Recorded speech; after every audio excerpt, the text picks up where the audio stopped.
اعوذ باللہ من الشیطان الرجیم بسم اللہ الرحمن الرحیم۔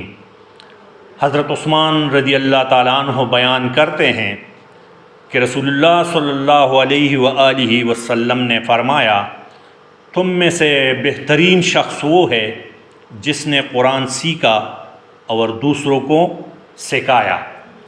تیرے اعمال سے ہے تیرا پریشان ہونا، ورنہ مشکل نہیں، مشکل کا آسان ہونا۔ پورے عالم پہ ہو حکومت تیری اے مسلم، تو سمجھ جائے اگر اپنا مسلمان ہونا۔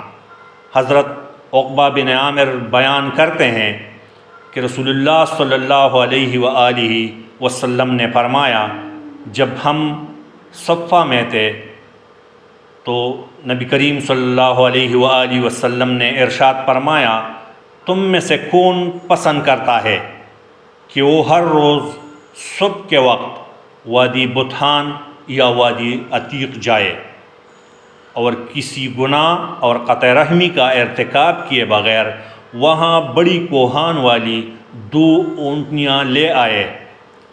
ہم نے عرض کیا، اے اللہ کے رسول، ہم سب اسے پسند کرتے ہیں۔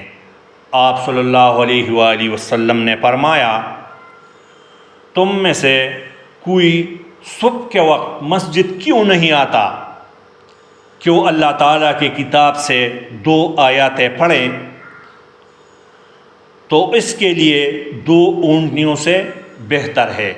اگر وہ 3 آیاتیں پڑھے تو 3 اونٹنیوں سے بہتر ہے، اور اگر 4 پڑھے تو 4 سے بہتر ہے۔